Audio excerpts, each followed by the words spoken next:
বন্ধুরা, এতদিন আমরা পুরীর জগন্নাথ ধামের মন্দিরের চূড়োয় ধ্বজা পরিবর্তনের দৃশ্য দেখেছি।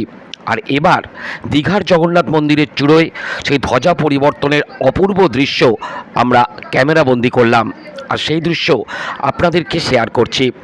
প্রতিদিন অপরাহ্নে গোধূলি লগ্নে নিয়মিত দীঘার জগন্নাথ মন্দিরের চূড়োয় সেবায়িতরা উপরে উঠে ধ্বজা পরিবর্তন করেন। দেখুন আমরা কত দূর থেকে এত সুন্দর দৃশ্য অবলোকন করলাম এবং ক্যামেরাবন্দি করে আপনাদের কাছে তুলে ধরছি।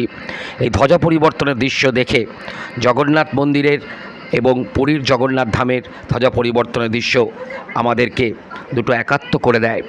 অপূর্ব সেই দৃশ্য আপনারাও দেখতে থাকুন। নমস্কার বন্ধুরা, ট্যুর ফান অ্যামিউজমেন্ট চ্যানেলে আপনাদের স্বাগত। অক্ষয় তৃতীয়ার পর থেকে দীঘার জগন্নাথ মন্দিরে এখনও পর্যন্ত প্রায় 20 লক্ষ দর্শনার্থীর আগমন ঘটেছে মন্দির দেখতে।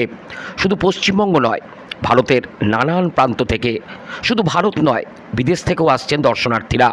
আর আজকে রবিবার সেই ভিড় মাত্রার বাইরে চলে গেল, সেই দৃশ্যই আপনাদের দেখাচ্ছি। কিন্তু এত ভিড়ের মধ্যেও মন্দির কি চত্বরকে ঘিরে ভক্তদের এবং দর্শনার্থীদের আবেগ, উচ্ছ্বাস এবং নাম সংকীর্তন সত্যি মনকে মুগ্ধ করে দেয়। মন্দির কর্তৃপক্ষের সাথে কথা বলে আমরা জেনেছি দীঘার মন্দিরে আরও নানান উন্নয়নমূলক কাজ হবে। দর্শনার্থীদের পক্ষ থেকে যে প্রণামী পাওয়া যাচ্ছে সেই টাকা থেকে মন্দির উন্নয়নের কাজে লাগানো হবে। সুবিশাল মন্দির এবং তা দেখতে প্রতিদিন উপচে পড়ছে ভিড়, কিন্তু মূল বিগ্রহের সামনে একটি মাত্র প্রণামী বাক্স, আর ভিড়ের ঠেলায় অনেকেই পৌঁছতেই পারছেন না সেই পর্যন্ত। তাই এক পক্ষকালের গত এক সপ্তাহের অভিজ্ঞতা সঞ্চয় করে দীঘার জগন্নাথ মন্দিরের জন্য আরও 10টি প্রণামী বাক্স তৈরি করার বরাত দিয়েছেন কর্তৃপক্ষ। দীঘার জগন্নাথ ধামের ট্রাস্টের অন্যতম সদস্য তথা ইস্কন কলকাতার ভাইস প্রেসিডেন্ট রাধারমন দাস এ কথা আমাদের জানালেন। গত 30শে এপ্রিল অক্ষয় তৃতীয়ার শুভ দিনে দীঘার জগন্নাথ মন্দিরের দ্বারোদ্ঘাটন করেন রাজ্যের মাননীয় মুখ্যমন্ত্রী মমতা বন্দ্যোপাধ্যায়। আর ওই দিন বিকেল থেকেই জনসাধারণের জন্য খুলে দেওয়া হয়েছিল মন্দিরের দ্বার। আর তারপর থেকেই প্রতিদিন বিপুল ভিড় হচ্ছে মন্দিরে। প্রথম 4 দিনেই দর্শনার্থীর সংখ্যা 10 লক্ষ ছাড়িয়ে গিয়েছিল, আর 15 দিনে প্রণামীর পরিমাণ ছাড়ালো 9 লক্ষ টাকা। রাধারমণবাবু বলেন, প্রতি মঙ্গলবার প্রণামীর বাক্সের অর্থ গোনা হচ্ছে। গত মঙ্গলবার পর্যন্ত এই অর্থের পরিমাণ হয়েছে 9 লক্ষ টাকার কিছু বেশি। গত মঙ্গলবার গণনা করতে গিয়ে দেখা যায় 1,25,000 টাকা শুধু মুদ্রাতেই উঠেছে। তাছাড়াও প্রণামীর বাক্সে পড়েছে বিপুল পরিমাণ 10 টাকা এবং 20 টাকার নোট।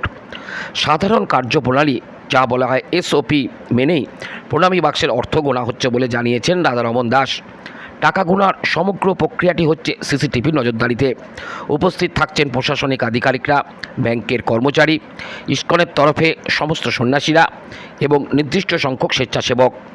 মন্দির কর্তৃপক্ষের বক্তব্য, ভিড়ের জন্য হাজার হাজার মানুষ প্রণামী বাক্সের সামনে পৌঁছতেই পারছে না, সেই কারণেই আরও 10টি বাক্স তৈরি করতে দেওয়া হয়েছে। স্টেনলেস স্টিল দিয়ে তৈরি হবে এই বাক্সগুলি। এই ধাতব বাক্সগুলির প্রতিটি বাক্সে থাকবে 2টি করে তালা। সেই বাক্সগুলি রাখা হবে মন্দিরের বিভিন্ন অংশে, যাতে আপনারা সকলেই যারা ইচ্ছুক প্রণামী দিতে অতি সহজেই প্রভুর ধামে মন্দিরে আপনারা প্রণামী দিতে পারবেন। তার চাবি যাদের কাছে থাকবে তাদের ডিউটিও থাকবে নির্দিষ্ট সময়ের জন্য। সুতরাং গোটা ব্যাপারটি এত সুশৃঙ্খলিতভাবে নির্দিষ্টভাবে চলছে। আপনারা এবার দেখুন গোটা জগন্নাথ মন্দিরকে ঘিরে এবং প্রভুর দর্শনকে ঘিরে ভক্তদের উৎসাহ। আর মন্দিরে প্রবেশ করে সত্যি মন ভরে গেল, মুক্ত হয়ে গেল হৃদয়, মনন, চিন্তন, যখন সাক্ষাৎ জগন্নাথ দেবের দর্শন পেলাম। অপরূপ সেই মূর্তি, অপরূপ মাহাত্ম্য সেই জগন্নাথ দেবের। আমরা মন ভরে তাকে একবার দেখার জন্য আকুল হয়ে কিছুক্ষণ অপেক্ষা করার পরই সে দর্শন মিলল। এবং আপনাদেরও দেখাচ্ছি, দেখুন দেবী জগন্নাথের মূর্তি আপনাদেরকে সুন্দর করে যতটা ভালোভাবে দেখানো যায় আমরা চেষ্টা করছি। জগন্নাথ, বলরাম, সুভদ্রার যে মূর্তি জগন্নাথ মন্দিরে দীঘার, সেই মূর্তি আমরা দর্শন করছি।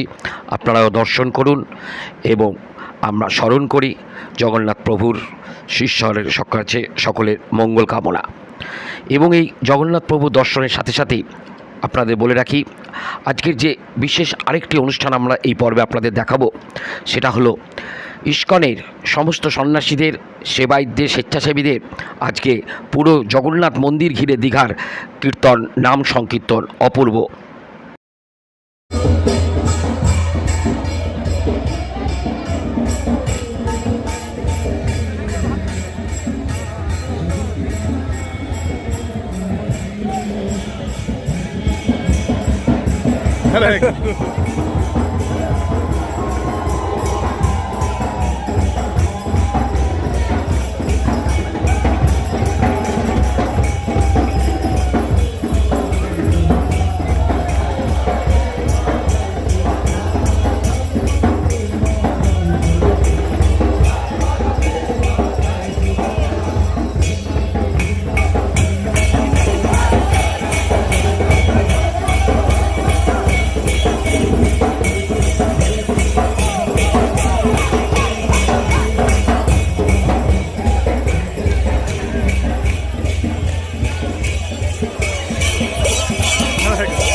এবং ইস্কনের এই নাম সংকীর্তনের ভাবাবেগে সন্ন্যাসীদের সাথে অংশগ্রহণ করলেন মন্দিরে আগত অসংখ্য দর্শনার্থী। লাখো লাখো ভক্তের সমাগম আর নাম সংকীর্তনে মুখরিত হয়ে উঠল দীঘার জগন্নাথ মন্দির। বন্ধুরা, ভিডিওটি ভালো লাগলে অবশ্যই লাইক এবং চ্যানেলটিকে সাবস্ক্রাইব করবেন। পুরো ভিডিওটা দেখতে থাকুন আপনারা।